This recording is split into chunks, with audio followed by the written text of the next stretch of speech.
Audio Jungle.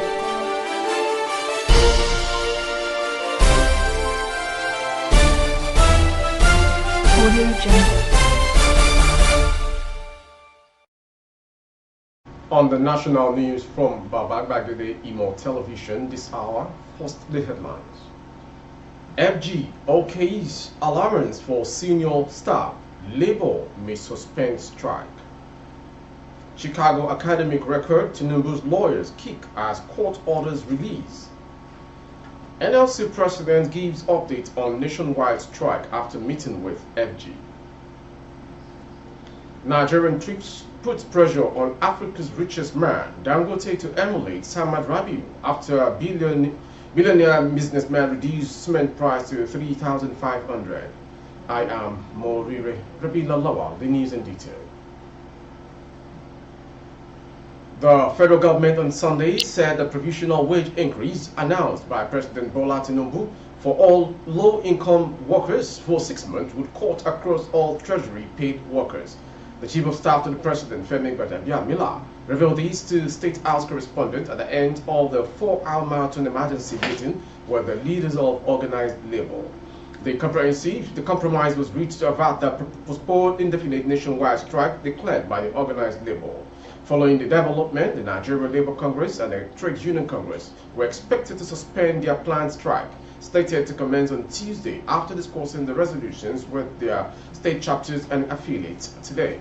The meeting came hours after the President in his Independence Day broadcast announced the approval of a 25,000 naira provisional wage increase for certain category of federal workers for the next 6 months. Briefing journalists on the meeting outcome, Gbadagbiamila said there was a lot of chatter on Twitter about the issue of low-income workers only falling into the category of the provisional wage increase. And we did communicate with the President, and he quickly did say and agreed that all categories of workers will be given the wage bill. There is nothing like low income, medium income, or high income. He expressed optimism that the labor unions would backtrack all their planned strike. Hopefully, we expect that Labour will call a meeting of their various branches and executive tomorrow to present the agreement that have been reached, and we pray and we believe, we hope that the strike will be called off on Tuesday. However, information gathered that the Labour leaders rejected Tinubu's 25,000 naira provisional wage increment for low-grade workers. They also rejected the government proposed 6 months period the provisional increase offers and insisted that it should run until a new minimum wage is approved. Unconfirmed sources at the meeting also said the unions insisted that the wage increase should be reviewed upwards to 35,000 naira. As a result, the federal government raised the wage award to 35,000 naira. But with Minister of Information and National Orientation, Malam Mohammed Idris, in a statement disclosed that the parties resolved that the issues in dispute could only be resolved when workers were at work and not when they were on strike. Moving on to the next story. The United States District Court in Northern District of Illinois has ruled in favor of the presidential candidate of People's Democratic Party, Atiku Abubakar, and ordered the Chicago State University to release Bola Tinubu's academic record today. But Tinubu's lawyer insisted that the document would not be relevant in Atiku's appeal against Tinubu at the Supreme Court. Information reported that Atiku had earlier secured an order from a U.S. magistrate for CSU to make Tinubu's academic records available to his legal team. The magistrate, Jeffrey Gilbert, had ordered Tinubu's alma mater to provide all relevant and non-privileged documents to Atiku's legal team within 2 days. The documents sought by the PDP candidates through his counsel, Angela Liu, include Tinubu's record of admission and acceptance at the Chicago State University, state date of attendance, as well as degrees, awards and honor obtained by Tinubu from the CSU. But as a deadline given by the magistrate drew nearer, Tinubu's lawyers approached the U.S. High Court, arguing that the earlier decision by the magistrate needed to be reviewed by the district judge. The request for a review and delay of the magistrate order till Monday was eventually granted by the U.S. district judge.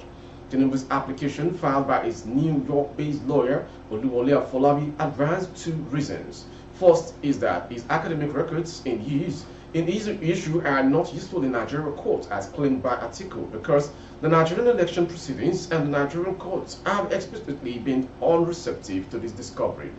A second reason is that Atiku's request is unduly instructive because it allows the applicant Atiku to conduct a fishing expedition into the intervenor's private, confidential, and protected educational record. The former vice president, in a fresh response filed last Wednesday in Chicago, Illinois, charged the court to overrule Tinubu's request in its entirety. In a fresh judgment obtained on Sunday, Maldonado noted that the CSU did not object to George Jeffrey Gilbert's decision that the academic record be made public.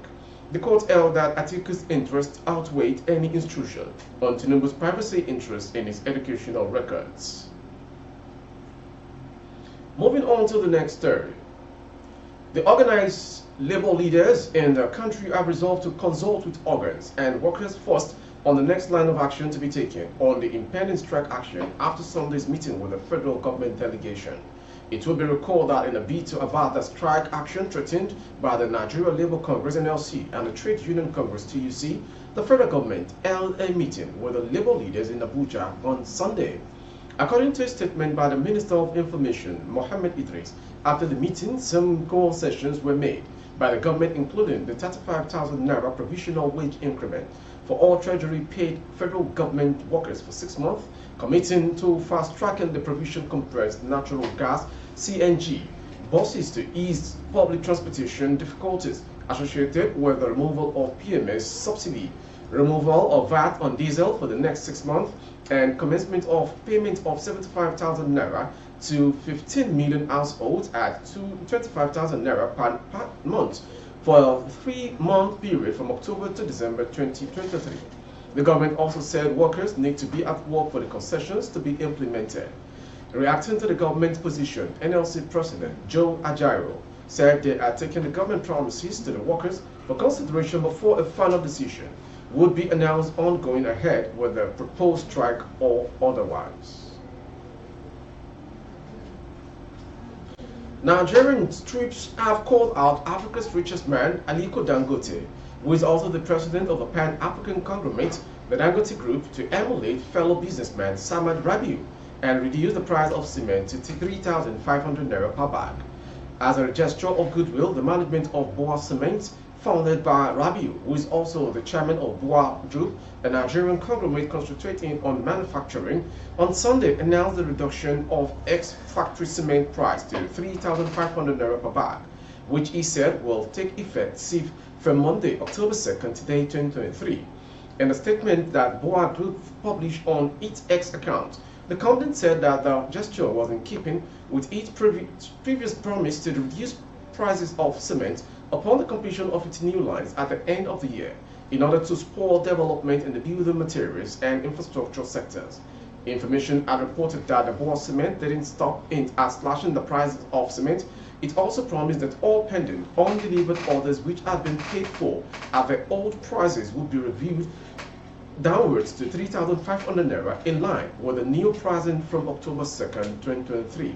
Our license dealers are also enjoined to ensure that end users benefit from this reduction in ex-factory prices, as we will monitor field sales to ensure compliance, he warned.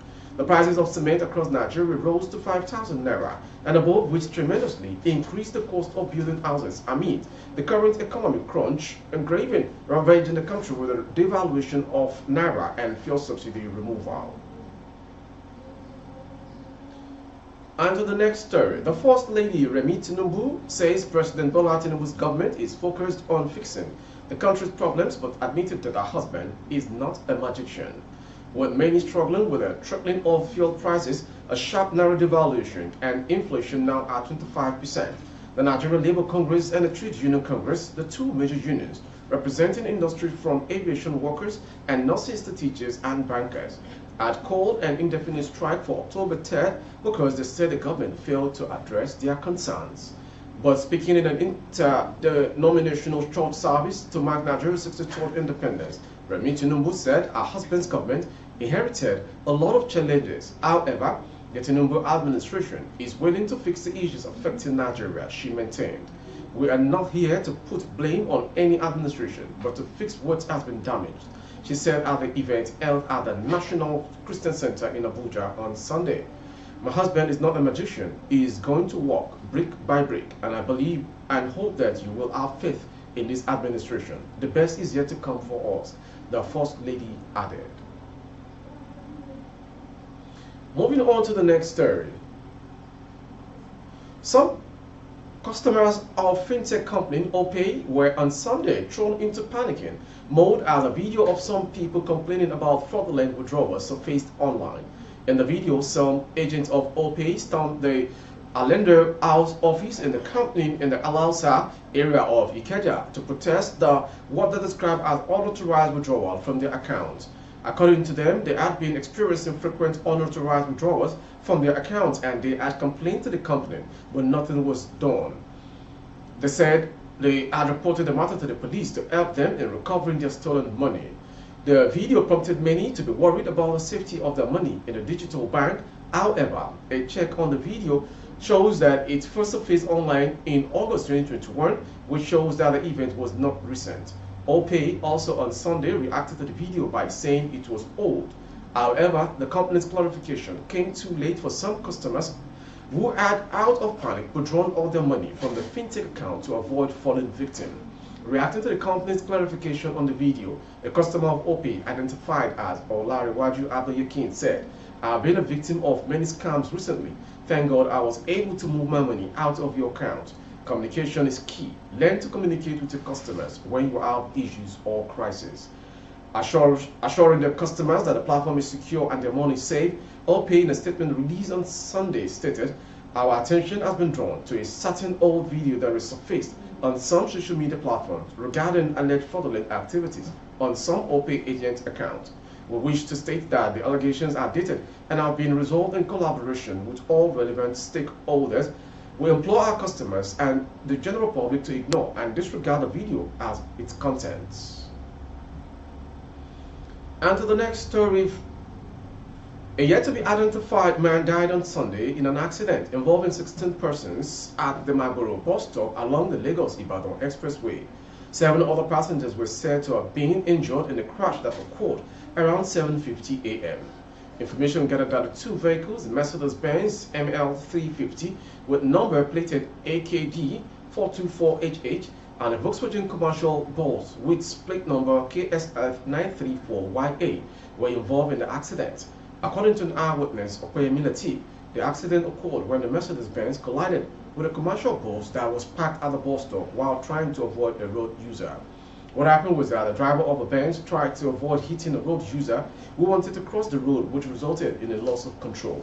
Another eyewitness, who did not want his name printed, attributed the cause of the accident to indiscriminate parking of commercial vehicles at the bus stop and speeding. Moving on to the next story on sports. A group of players on Nigeria's women's national football team, the Super Falcons, have spoken out against the Nigeria Football Federation (NFF) for financial mismanagement and ill treatment of the players. The players, who spoke anonymously to the Athletic, alleged that the NFF has not paid them their agreed upon match bonuses or wages, that the Federation has made several attempts to silence them when they have complained. The players also say that NFF lack adequate training facilities or travel arrangements. The NFF has not yet responded to all allegations. The players' complaints come at a time when Nigeria football is facing a number of challenges. The Super Eagles, the men's national team, failed to qualify for the 2022 FIFA World Cup, and the country's domestic league is struggling to attract operations and spectators. The players' allegations will likely add to the pressure on the NFF to improve its governance of Nigerian football. The allegations made the Super Falcons players are serious and should be investigated by the NFF. The NFF needs to address the players' concerns and improve its governance on the sport. These clubs include ensuring that players are paid on time and in full, have access to adequate training facilities and travel arrangements, and are treated with respect. The Super Falcons are one of the most successful women's football teams in Africa, and they deserve to be treated with respect and dignity they deserve. The NFF needs to take action to ensure that this happens. Well, that sports story will come to the end of today's national news. Before we go, some headline. FGOK's allowance for senior staff Labour may suspend strike. Chicago academic record Tinubu's lawyer kick as court orders release. NLC president gives update on nationwide strike after meeting with FG. My husband, Nigeria trips put pressure on Africa's richest man, Dangote, to emulate Samad Rabiu after billionaire businessman reduced cement price. My husband is not a magician, Remi Tinubu.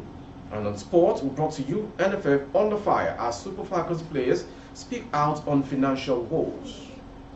That ends National News this hour. For updates of our broadcast on YouTube, our handle is Babagide Imo Television. Kindly subscribe and click on the notification bell. Select option all to access all of our broadcasts. On Facebook, Bagide Imo with Alawi Adebayo. Please like and follow the page. For advertisement of goods and services, coverage of events and functions, please dial the phone number streaming on your screen. Thank you for watching. I am Moriri Rabila Lawa. Good afternoon. Audio Jungle.